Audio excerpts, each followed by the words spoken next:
오늘 말씀은 마태복음 14장 22절에서 27절입니다. 우리 김동현 청년 나와서 성경 봉독하겠습니다.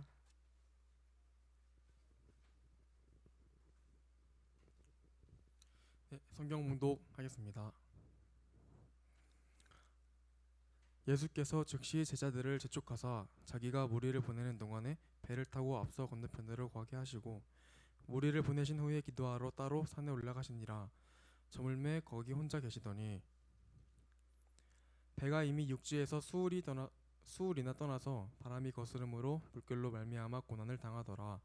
밤 사경에 예수께서 바다 위로 걸어서 제자들에게 오시니 제자들이 그가 바다 위로 걸어오심을 보고 놀라 유령이라 하며 무서워하며 소리 지르거늘 예수께서 즉시 이르시되 안심하라 나니 두려워하지 말라. 아멘.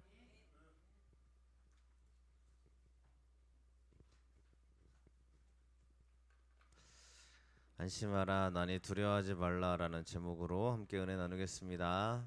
서로 인사하겠습니다. 축복합니다. 잘하셨습니다. 잘했습니다. 축복합니다. 잘하셨습니다. 축복합니다. 어디 가셨 어디 가셨어요? 네, 알겠습니다.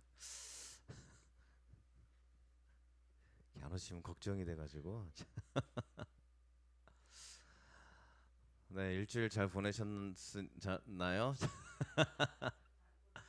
네, 저는 잘 휴가 다녀와서 너무 좋은 네, 행복한 시간을 보내고 왔습니다. 네, 기도해 주셔서 감사합니다.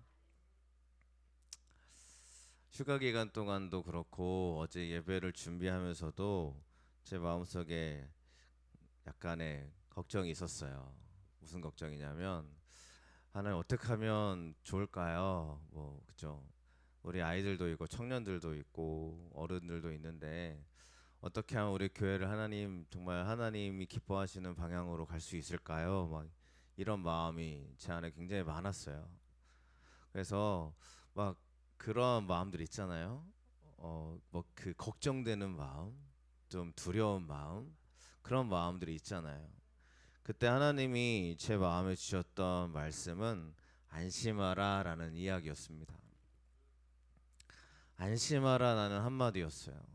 그래서 왜 하나님 나에게 이런 말씀을 주시나 해서 안심하라가 어디 나오는지 찾아보다 보니까 오늘 이 마태복음 14장에 이 예수님이 바다 위를 걸어오시면서 제자들에게 안심하라라고 말씀하시는 그런 장면이 있더라고요. 여러분들 우리가 걱정이 있을 겁니다. 두려움이 있습니다. 어떻게 하면 좋지라는 생각이 있습니다. 특별히 여러분들의 가정에서도 또 나의 앞길에서도 또 우리에게 일어나는 수많은 일들 속에서 두려움과 어떻게 하면 좋지라는 생각이 들 때가 있습니다. 그럴 때 여러분들 오늘 예수님이 하시는 말씀 안심하라라는 말씀을 믿고 나아가시기를 축원합니다.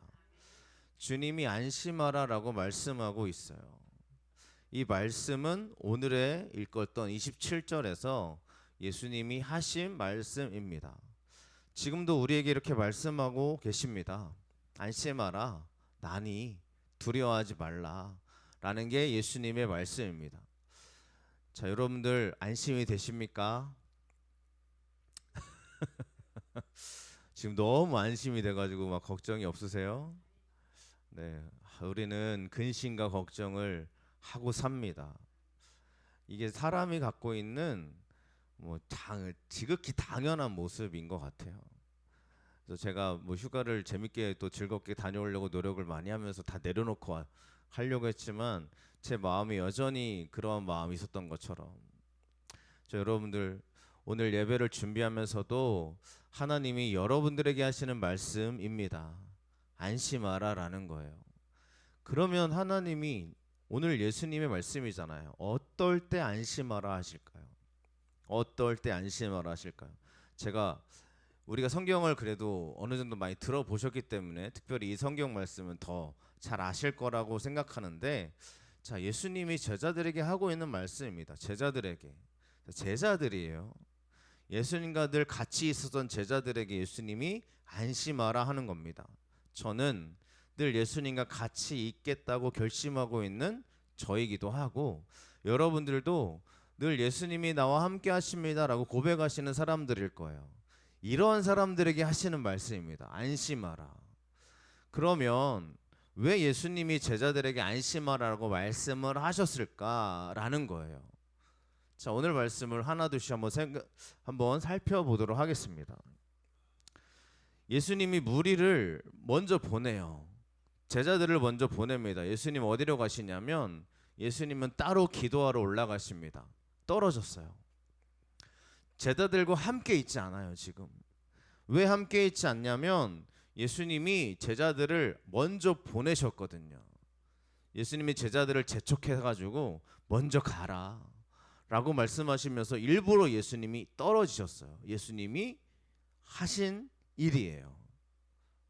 자, 이게 우리 가운데 오늘 하시는 말씀 중에 여러분들에게 들려주고 싶은, 또 저에게 하고자 하는 그러한 말씀 중에 하나입니다. 예수님과 떨어졌을 때 왜 떨어지느냐라는 거예요. 자, 보시면 예수님이 먼저 제자들을 보내셨죠. 이유가 있습니다. 자, 14장 말씀, 이 말씀이 나오기 전에 어떤 일이 있었냐면 오병이어의 기적이 있었어요. 오병이어의 기적을 우리가 압니다. 보리떡 5개와 물고기 2마리로 5,000명 이상을 먹이셨어요. 먹이신 다음에 어떤 일이 일어나냐면 사람들이 막 하나님의 위대하심을 막 찬양하고 기뻐합니다. 그죠? 대단한 기적이라고. 자, 그러면 누구를 높여야 되는 거예요? 예수 그리스도가 하나님의 아들이시구나라는 걸 인정하고 예수님이 하시는 말씀을 들어야 되잖아요. 이런 기적을 봤습니다.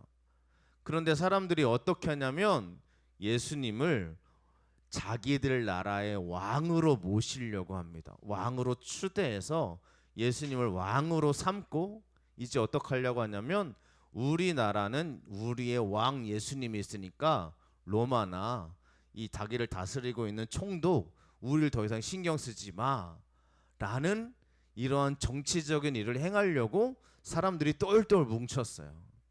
그러니까 우리가 말하는 하나님이 나의 왕이십니다 그런 의미가 아니라 진짜 대통령을 세워놓고 자기 나라를 만들어서 이제 해방시켜야지 라는 움직임을 보이는 거예요. 사람들이 정치적으로 움직이고 있는 거예요. 예수님은 그럴 목적으로 오병이어를 행하신 게 아니잖아요.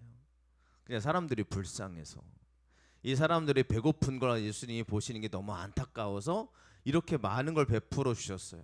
그리고 예수님은 이런 기적을 행하시면서 원했던 게 뭐냐면 예수님을 믿어라. 그죠? 예수님이 너희들의 구원자시고 하나님의 아들이십니다라는 걸 보여주시기 위해서 이런 기적을 보였는데 사람들은 그 기적을 보고 어떻게 하냐면 아, 예수님을 내가 원하는 대로 움직여야겠다. 내가 원하는 대로 예수님을 나에게 지금 내가 원하는 걸 맞추는 예수님으로 갖다 놓으려고 하는 거예요. 그래서 예수님이 따로 떨어뜨려 놓습니다. 너희들 먼저 가. 나는 잠깐 기도로 따로 떨어질게라고 해서 예수님이 따로 떨어지셔요. 일부러 떨어지셔요. 이때 뭐가 일어나요? 풍랑이 찾아오고 예수님이 와서 안심하라라는 말씀을 주시더라는 거예요. 제가 이 말씀을 묵상하면서 제 마음에 정말 하나님 앞에 무릎을 꿇고 회개할 수밖에 없었어요. 왜 그래요? 제가 걱정했거든요. 하나님 우리에게 어떻게 하면 좋죠? 걱정했거든요. 내가 원하는 기준을 딱 세워놓고, 그죠? 내가 원하는 대로 예수님이 되지 않으면 예수님 이대로 해주셔야 됩니다. 이렇게 해주셔야죠. 그래야 나의 구원자죠. 기적의 하나님이시잖아요. 내가 원하는 기준을 딱 세워놓고 예수님을 거기다 끄집어 드리려고 할 때 어떤 일이 일어나는 줄 아세요? 예수님이 잠깐 나랑 떨어지려고 하시는 거예요. 이게 두려운 거 아닙니까 이게? 그럼 내 안에 걱정, 물론 당연히 인간적인 마음으로 있는 게 사실이겠지만 우리가 어떻게 해야 돼요? 주님 우리에게 오세요. 주님이 마음껏 하세요. 하나님이 일하시는 대로 내가 따라갈게요. 주여 내 인생 두렵지만 주님이 나에게 들어오셔서 주님이 나의 주인이 되어주세요. 나는 주님 바라보고 갈게요. 이런 기적을 보여주신 주님을 내가 의지할게요. 이게 우리들의 고백이 되어줘야 되거든요. 그러면 주님이 마음껏 행하실 줄로 믿습니다. 근데 우리가 어떻게 하냐면요, 주님을 내 마음대로 맞춰 놓는 거예요. 이런 기적을 보여주니까 와, 예수님이 저런 기적을 보여주셨네. 그러면 나를 더 크게 인도하셔가지고죠, 나를 더 위대하게 축복해 주신 예수님이 나에게 더 위대한 걸 부어주실 거야, 막 기대하죠. 근데 하나님 안 부어주세요? 막 실망하는 거예요. 내 앞길을 정해놓고 주님 이대로 해주셔야 됩니다, 주님 이대로 안 해주시면 저는 실망할 거예요 라고 이미 정해놓고, 이대로 안 해주시면 아 주님 아무것도 아니네요 라고 자기가 스스로 떠나고 자기가 실망하고 자기가 좌절해요. 이럴 때 예수님이 잠시 떨어지시더라는 거예요. 그럴 때 뭐가 찾아옵니까? 인생의 풍랑이 찾아와요. 나를 때려요, 나를 뭐 무너뜨려요, 내가 막 휘저 더 두려워져요. 이럴 때 예수님이 하시는 말씀, 우리에게 안심하라 라는 말씀인 줄로 믿습니다. 여러분들, 오늘 제가 여러분들이 드리고, 물론 제가 드리는 말씀 아닌 줄로 믿습니다만, 하나님이 우리에게 하시는 말씀은 이겁니다. 언제 안심하라라고 말씀해 주시느냐? 내가 주님과 떨어져 있을 때, 내가 스스로 실망하고 있을 때, 내가 주님으로부터 내가 주님을 원하는, 내가 원하는 방식으로 주님이 일하지 않고 내 스스로 실망하고 좌절하고 넘어져 있을 때, 나에게 인생의 풍랑이 막 닥쳐서 나를 흔들어 제낄 때, 그때 예수님이 나에게 오셔서 하시는 말씀은 안심해라, 나니까 두려워하지 마라 라는 말씀인 줄로 믿습니다. 여러분, 우리가 하나님을 의지하고 믿는 사람들인 줄로 믿습니다. 그러면 오늘 말씀을 꼭 기억하세요. 내 마음대로 예수님을 갖다 맞춰 놓지 마세요. 예수님은 우리에게 어떻게 일하실지 아무도 모릅니다. 믿으십니까? 여러분들, 우리가 성경을 보시면 성경을 잘 보세요.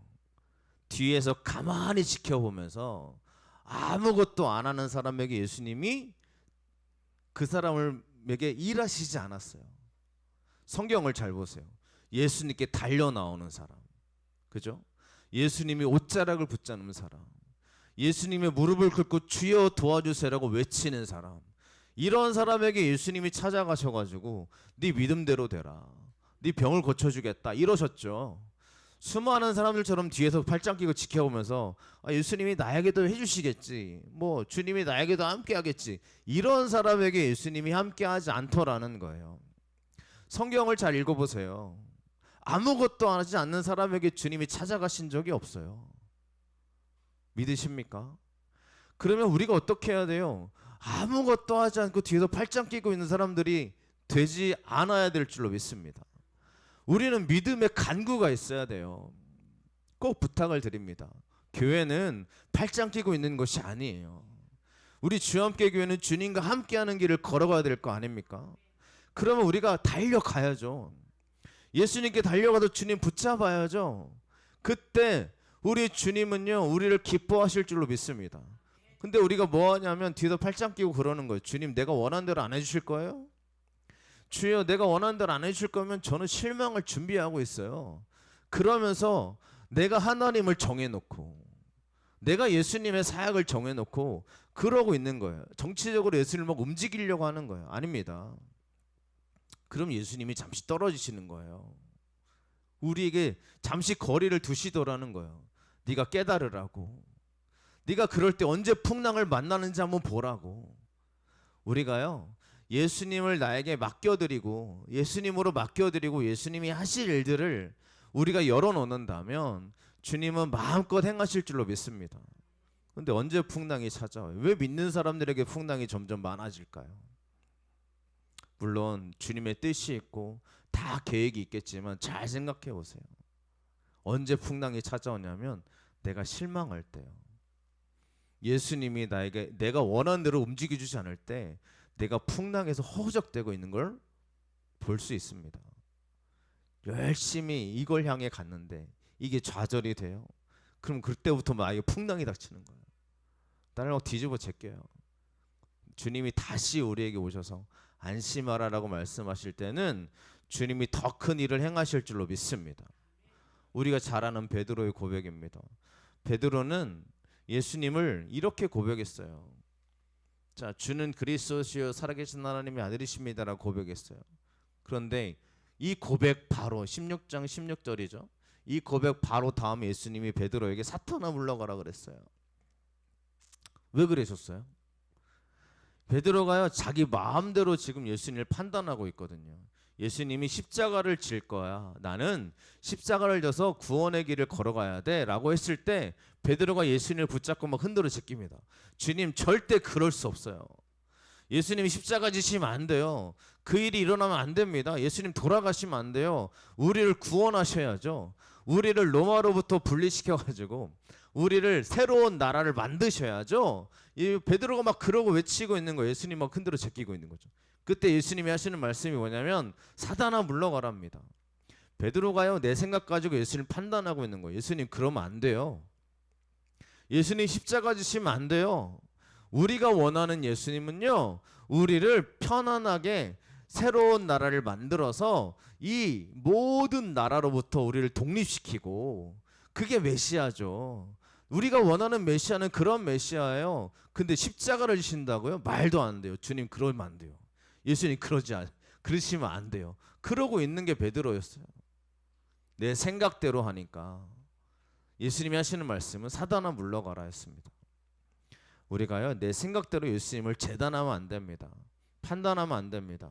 믿으십니까? 근데 우리는 그럴 때가 많아요. 그럴 때 징계가 있습니다. 징계라는 것은 오히려 우리가 다 받는 거라고 얘기하는데요. 이 징계가 우리를 더 나쁜 길로 나를 무너뜨리려고 하는 게 아니라 바로 이 연단으로 말미암아 하나님의 열매 맺는 사람으로 우리를 바꿔주시기 때문인 줄로 믿습니다. 그런데 이게 없으면요. 징계가 없으면 사생자래요. 사생자는 뭐냐면 자녀가 아니란 뜻이죠. 믿음의 사람이 아니라는 겁니다. 여러분 이 말씀이 우리에게 은혜가 되시기를 축원합니다. 왜냐하면요. 징계가 있어야 되는 이유는 우리가 하나님의 자녀인 것을 증명해 주는 겁니다. 언제요? 내 마음대로 예수님을 흔들어 제낄 때요. 예수님을 내 마음대로 막 행할 때 예수님 이렇게 안 해주셨어요? 왜 그러셨어요? 했을 때 주님이 우리 가운데 책망을 주시는 거예요. 아니다. 내가 원하는 건 그런 게 아니다라는 말씀을 주시고 나를 다시 은혜로운 길로 이끄시기 위해서 나를 하나님이 징계하실 때가 있어요. 그게 더 은혜라는 거예요. 반대로요. 교회 열심히 다닙니다. 뭐 대표 기도도 합니다. 뭐 장로님들이 많이 하시죠. 다른 교회들은. 여러분들 우리 기도하는 분들 여기 올라와서 기도하는 분들은요. 꼭 우리가 제대로 서 계시기를 축원을 드립니다.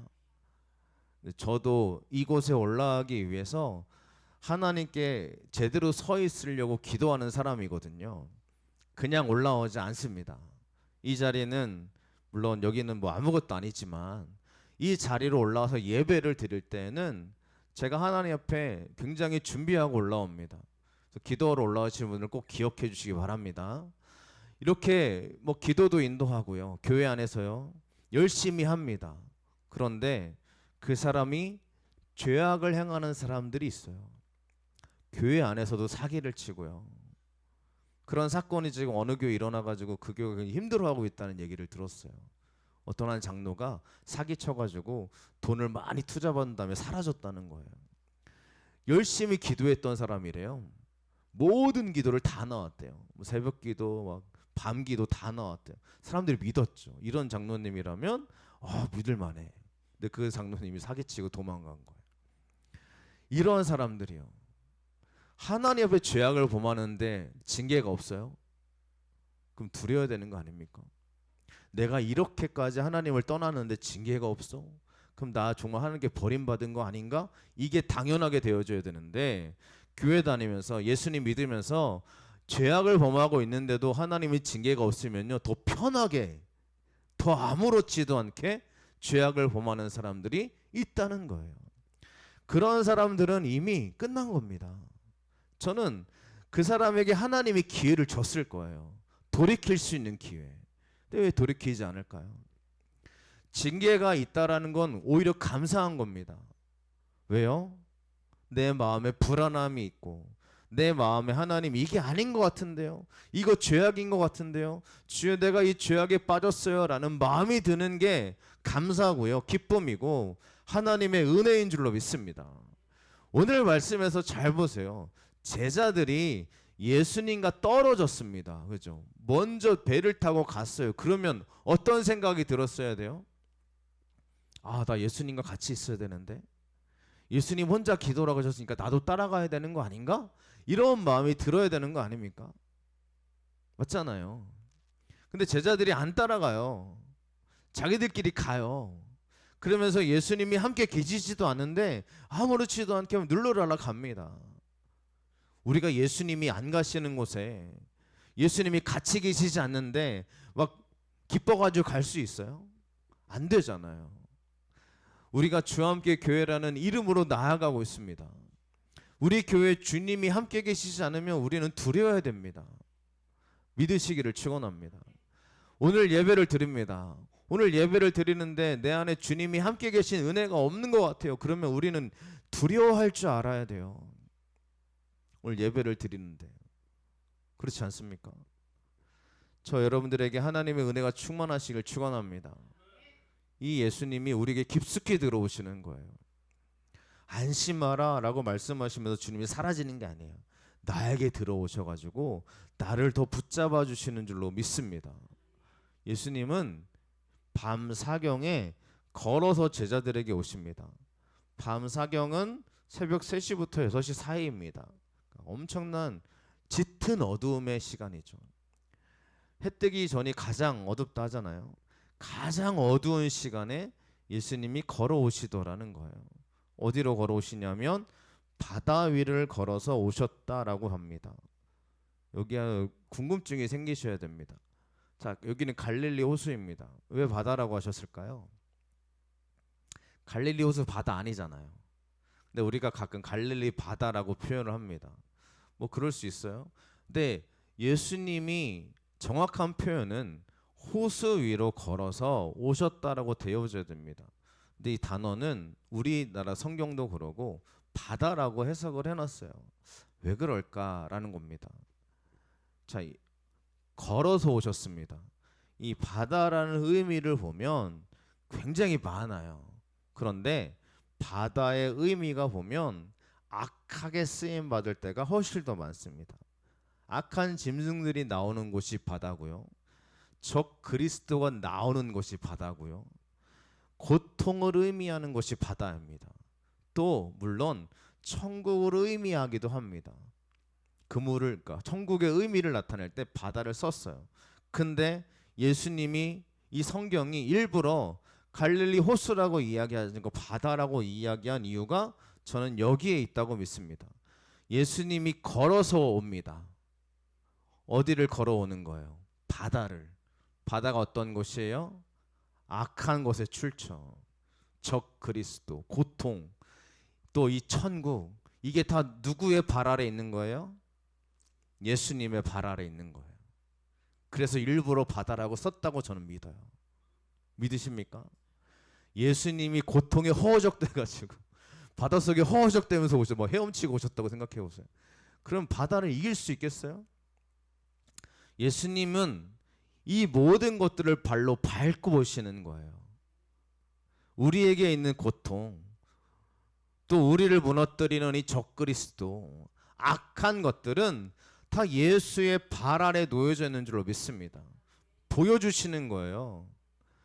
너희들이 이렇게 가장 암흑적인 시간, 가장 암흑인 새벽의 시간, 그들은 절망하고 있었을 겁니다. 왜냐하면 예수님을 보고 유령이다 그랬거든요. 예수님을 알아보지도 못할 정도로 막 두려움 속에 빠져 있는 사람들이었어요. 그 예수님이 뭘 보여주냐면 니들이 그렇게 고통스러워하는 거 나에겐 아무것도 아니야. 내가 다 발로 밟을 수 있는 것들이야 라는 걸 보여주시는 거예요. 일부러 제자들에게 보여주시는 거죠. 그들에게 뭘 의미하는 거냐면 니들이 그렇게 고통당하고 힘들어하는 모든 것들은 다 예수의 발 아래, 내 발 아래 있으니 나만 믿고 가. 나를 믿어. 아무것도 아니야. 가장 어둠의 시간도 예수님께는 아무것도 아닌 것을 보여주신 것인 줄로 믿습니다. 여러분들, 우리에게도 똑같아요. 우리의 가장 큰 고통이 누구 아래 있어요? 예수의 발 아래 있습니다. 주님이 밟으시면 끝나는 거예요. 믿으십니까? 우리에게 악한 것이 출처들이 나에게 있어도요, 주님이 밟고 오실 수 있는 것들이에요. 근데 우리가 거기서 허적되고 있는 겁니다. 왜요? 내 마음대로 예수님을 믿고 있거든요. 예수님이 같이 계시지도 않는데 그냥 내 마음대로 혼자 가고 있거든요. 그러니까 거기서만 허적되고 있는 거예요. 예수님이 같이 안 계시니까 두려워하고 있는 거예요. 막 더 어두워지고 있는 거예요. 이 고통이 끝날 것 같지가 않은 거예요. 근데 예수님이 그 모든 것들을 밟고 나에게 오셔서 보여주시는 거예요. 야, 네가 그렇게 허적되고 있는 거 나에게는 그냥 발로 밟으면 끝나는 문제야. 보여주시는 거죠. 여러분들에게 주님이 이것 보여주셔야 되지 않겠어요? 예수님이 발로 밟고 오는 이것을 우리 가운데 주님이 보여주시지 않겠어요? 믿는 자들에게요. 여러분들, 지금 내가 허우적대고 있다면 잘 보셔야 됩니다. 나 혼자 가고 있는 중인 거예요. 주님이 내 곁에 계시지 않고 있는 거예요. 내가 괜찮다고 말하고 있는 거예요. 괜찮아. 주님 같이 안 가도 돼. 내 힘으로 할 수 있어. 라는 모든 것들은 주님의 발 아래 놓여져 있는 것인 줄로 믿습니다. 그러면 우리는 알아야 돼요. 주님이 오셔야 됩니다. 누구에게요? 나에게요. 나에게 오셔야 돼요. 뭐가 그렇게 두려우신가요, 여러분들? 저에게 하는 말이에요. 뭐가 그렇게 두렵니? 그죠? 이 교회 누구 거예요? 하나님 거요. 우리 교회가 참 신기하게 감당하기 어려운 길을 걸어가고 있다고 저는 믿습니다. 아무리 계산해도 계산이 안 맞는 교회예요. 근데 하나님이 계산에 안 맞는 교회를 하나님의 계산법으로 채워가고 있는 교회입니다. 우리 교회가 다들 뭐 경험해 보셨 저보다 더한 분들도 계시겠지만 그렇죠. 우리 교회가 한 달에 월세만 1년에 월세만 1,000만 원이 나가더라고요. 이게 너무 아까워요, 솔직히. 막 아까워 미치겠어요. 그런데 이게 어떻게 가능하지라고 생각해 보면 그냥 하나님이 하시는 거더라고요. 그러니까 제가 이것 가지고 막 고민하고 걱정하기 시작하면 한도 끝도 없거든요. 근데 다 바뀌는 거예요. 하나님의 계산법은 우리와 다릅니다. 저는 믿어요. 하나님이 어떻게 하실지. 주님이 우리 가운데 오셔야 하나님의 능력으로 우리를 이끌어 가실 줄로 믿습니다. 내 삶으로 깊숙이 들어오셔야 돼요. 초청하세요. 여러분들 왜 걱정하고 있냐고, 왜 두려워하고 있냐면 하나님의 계산을 의지하지 않고 내 계산으로 사는 거예요. 내 계산으로 사니까 늘 두렵고 불안하고 떨리는 거예요. 맞죠? 그렇지 않습니까? 그러면 아셔야 돼요. 나는 지금 주님과 함께 가고 있지 않구나. 이걸 아셔야 됩니다. 여러분들의 인생이 어떻게 펼쳐질지 누가 알겠어요? 그렇지 않습니까? 우리 청년들의 인생이 어떻게 펼쳐질지 누가 알겠어요? 지금 이 모습 이대로 사는 게 아니잖아요. 어떻게 될지 하나님이 여러분들 어떤 길로 이끌어 가실지 기대하시기를 축원합니다. 나 청년 때는 여행을 나가본 적이 없는데 얼마나 그렇죠. 물론 자기 돈으로 갔다 오겠지만 너무 축복이고 너무 감사한 일이고요. 또 우리 감사해요. 제가 눈빛만 줘도 딱 알아들어요. 그죠? 좀 아까 이제 카메라 때문에 이렇게 제가 이렇게 이렇게 눈짓을 주려고 딱 하면 이미 쳐다보고 있어요. 오늘 감사해요. 눈치가 빨라가지고 엄청나게 감사한 친구들. 그래 너희들도 그래 너희들도 뒤에서 자기들 얘기해달라고 지금. 네, 너희들도 그죠 찬양해주고 감사해요. 네, 요즘 이런 아이들이 물론 많겠지만 네 특별한 시간 감사합니다. 우리 저희 성도님이라고 해야지 이제 반주자 성도님 감사하죠. 이거 하려고 한 주도 안 빠지잖아요. 그렇죠. 이게 사명 이거를요 내 힘으로 감당하면 어렵지만 주님으로 감당하시길 축원합니다. 이 자리는 주님이 하시는 자리야라는 자리요. 우리 여러분들에게 있는 그 자리가 하나님의 자리가 되시기를 축원합니다. 내 삶으로 들어오신 예수님. 한 미국의 아버지가 이제 그런 얘기입니다. 한 아버지가 낡은 차를 아들에게 주면서 자, 아들아 이걸 한번 팔고 와라. 우선은 중고차 딜러shop에 가가지고 얼마인지 알아보고 와라. 아들이 이 낡은 차를 운전해서 갔어요. 가서 이제 중고차 딜러shop에 가가지고 물어봅니다. 근데 중고차에서 이건 한 1,000불 정도밖에 줄 수 없어요. 이렇게 얘기를 합니다. 1,000불이면 약 뭐 90만 원 정도 되겠죠. 100만 원은 안 되겠죠. 그죠? 뭐 그 정도 가격입니다라고 아버지에 돌아와서 아버지 1,000불 준대요. 그랬더니 아버지가 이제 두 번째로 그럼 이번에는 폐차장 한번 가봐라. 폐차장에 가서 얼마나 원 주는지 한번 물어봐. 폐차장을 갑니다. 폐차장에 운전해서 가서 물어봐요. 얼마 정도 줄 수 있어요? 그랬더니 이거는 500불 정도밖에 못 줘요. 그러더라는 거예요. 다시 아버지에 돌아와서 아버지 폐차장 갔더니 500불 준대요. 이제 아버지 세 번째로 이제 말을 하는 거야. 그러면 이번에 골동품 그 자동차 골동품을 판매하는 곳에 가서 알아봐라. 그랬더니 차를 몰고 이제 골동품 가게 그 중고차 골동품 샵으로 갑니다. 갔다 돌아오는데 이제 아들이 막 상기가 돼가지고 막 아버지한테 와가지고 아버지 여기에 갔더니 10만 달러래요. 이 차가 전 세계에 10대밖에 없대요. 그래서 너무 귀한 자동차래요. 10만 달러 이상이래요. 와 대단하지 않아요? 막 그러더라는 거예요. 아버지가 아들한테 이렇게 얘기해 줍니다.